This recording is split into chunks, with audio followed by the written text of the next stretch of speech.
चार भाइयों का घर एक छोटे से गांव में रामदयाल नाम का एक मेहनती किसान रहता था। उसके चार बेटे थे, मोहन, सोहन, राघव और करण। चारों स्वभाव में एक दूसरे से बिल्कुल अलग थे। मोहन बहुत समझदार था, लेकिन थोड़ा घमंडी। सोहन मेहनती था, मगर जल्दी गुस्सा हो जाता था। राघव दयालु था, पर हर किसी पर जल्दी भरोसा कर लेता था। करण सबसे छोटा था, शांत और बुद्धिमान। रामदयाल ने अपनी पूरी जिंदगी मेहनत करके एक बड़ा सुंदर घर बनाया था। वह घर सिर्फ ईंट और पत्थरों का नहीं था, बल्कि परिवार के प्यार और एकता की निशानी था। समय बीतता गया।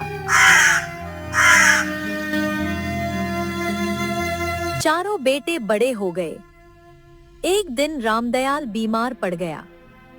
उसने चारों बेटों को अपने पास बुलाया और कहा, बेटो, ये घर मेरी जिंदगी की सबसे बड़ी कमाई है। मैं चाहता हूं कि तुम सब मिलजुल कर रहो। याद रखना, घर दीवारों से नहीं, रिश्तों से बनता है। कुछ दिनों बाद रामदयाल की मृत्यु हो गई। पूरे परिवार पर दुख का पहाड़ टूट पड़ा।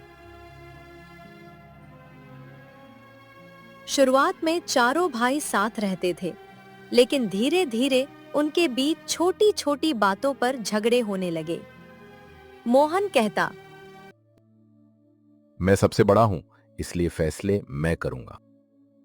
सोहन गुस्से में बोलता, मैं सबसे ज्यादा मेहनत करता हूँ, इसलिए मेरा हिस्सा बड़ा होना चाहिए। राघव गांव वालों की मदद में घर का सामान बांट देता, जिससे बाकी भाई नाराज हो जाते। करण सबको समझाने की कोशिश करता, लेकिन कोई उसकी बात नहीं सुनता। एक दिन झगड़ा इतना बढ़ गया कि चारों भाइयों ने घर को 4 हिस्सों में बांटने का फैसला कर लिया। उन्होंने घर के बीचों बीच दीवार खड़ी कर दी। अब एक ही घर में 4 अलग अलग रसोई थी। चारों भाई एक दूसरे से बात तक नहीं करते थे। धीरे धीरे उस घर की खुशियां खत्म होने लगी। जहां पहले हंसी गूंजती थी, वहां अब सन्नाटा था। बरसात का मौसम आया। मोहन के हिस्से की छत टपकने लगी। उसने अकेले ठीक कराने की कोशिश की, लेकिन काम बड़ा था। दूसरी तरफ सोहन के खेत में पानी भर गया। उसे मदद की जरूरत थी, मगर कोई भाई उसके साथ नहीं गया। राघव कुछ लोगों के धोखे में आकर कर्ज में डूब गया। करण यह सब देखता रहा। उसे अपने पिता की बातें याद आती थी। एक रात तेज तूफान आया। हवा इतनी तेज थी कि घर की पुरानी दीवारें हिलने लगीं। 4 हिस्सों में बटा घर कमजोर हो चुका था। अचानक बीच की नई दीवार गिर गई। मोहन डर गया। सोहन भागकर बाहर आया। राघव बच्चों को संभालने लगा। तभी करण जोर से बोला, अगर हम आज भी अलग रहें, तो ये घर टूट जाएगा और हमारा परिवार भी। चारों भाई पहली बार शांत होकर एक दूसरे को देखने लगे। करण ने कहा, पिताजी ने कहा था कि घर रिश्तों से बनता है। हमने दीवारें बनाकर घर को कमजोर कर दिया। मोहन की आंखों में आंसू आ गए। वह बोला, मुझसे गलती हुई। मैं अपने घमंड में अंधा हो गया था। सोहन ने सिर झुका लिया। मेरे गुस्से ने सब बिगाड़ दिया राघव बोला, और मैंने समझदारी से काम नहीं लिया। उस रात चारों भाइयों ने मिलकर घर को संभाला। बारिश रुकने तक वे साथ बैठे रहे। सुबह गांव वालों ने देखा कि चारों भाई फिर से एक साथ काम कर रहे हैं। उन्होंने घर की टूटी दीवार हटाई और पूरा घर फिर से एक कर दिया। धीरे धीरे घर में पुरानी खुशियां लौट आईं। मोहन ने घमंड छोड़ दिया। सोहन ने गुस्से पर काबू करना सीख लिया। राघव समझदारी से फैसले लेने लगा और करण पूरे परिवार की ताकत बन गया। कुछ साल बाद वह घर पूरे गांव के लिए मिसाल बन गया। लोग कहते थे, जहाँ परिवार में एकता हो वहाँ हर मुश्किल आसान हो जाती है। घर फिर से एक हो चुका था। चारों भाई अब पहले की तरह मिलजुल कर रहने लगे थे। गांव वाले भी उनकी एकता की मिसाल देने लगे थे। कई साल तक सब कुछ अच्छा चलता रहा। खेतों में अच्छी फसल होती, घर में खुशियां रहती और रामदयाल का सपना साकार होता दिखाई देता। लेकिन जीवन हमेशा एक जैसा नहीं रहता। एक वर्ष गांव में भयंकर सूखा पड़ गया। बारिश समय पर नहीं हुई। तालाब सूखने लगे। खेतों की मिट्टी फट गई। किसानों की फसलें बर्बाद होने लगी। चारों भाइयों के सामने भी बड़ी मुश्किल खड़ी हो गई।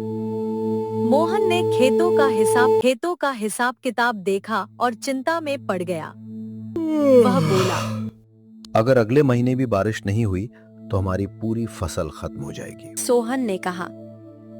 हम मेहनत तो कर सकते हैं, लेकिन पानी कहाँ से लाएं? राघव दुखी होकर बोला। गांव के कई परिवारों के घरों में खाने तक की कमी हो गई है। करण कुछ देर सोचता रहा। फिर उसने कहा, अगर हम सब मिलकर काम करें तो शायद कोई रास्ता निकल सकता है। अगले दिन चारों भाई गांव के बुजुर्गों से मिले। बातचीत के दौरान पता चला कि गांव से कुछ दूरी पर एक पुराना तालाब था जो वर्षों से मिट्टी और झाड़ियों से भर गया था। करण ने सुझाव दिया, अगर हम उस तालाब को फिर से साफ कर दें तो बरसात का पानी उसमें जमा हो सकता है। कई लोगों को यह विचार कठिन लगा, लेकिन चारों भाइयों ने हार नहीं मानी। मोहन ने योजना बनाई। सोहन ने लोगों को काम के लिए तैयार किया। राघव ने गांव वालों को साथ जोड़ा और करण सबको एकजुट रखता रहा। धीरे धीरे पूरा गांव उनके साथ आ गया। हर सुबह लोग फावड़े और टोकरी लेकर तालाब की सफाई करने पहुंच जाते। कई सप्ताह तक लगातार मेहनत चलती रही। कुछ लोग बीच में थक गए, कुछ ने काम छोड़ने की बात भी कही, लेकिन चारों भाइयों ने हिम्मत नहीं हारी। एक दिन आखिरकार तालाब पूरी तरह साफ हो गया। सब लोग खुशी से झूम उठे, लेकिन असली परीक्षा अभी बाकी थी। सबकी नजरें आसमान पर टिकी थी। कुछ दिनों बाद काले बादल छाने लगे। तेज हवा चली और फिर जोरदार बारिश शुरू हो गई। बारिश का पानी तेजी से बहकर तालाब में भरने लगा।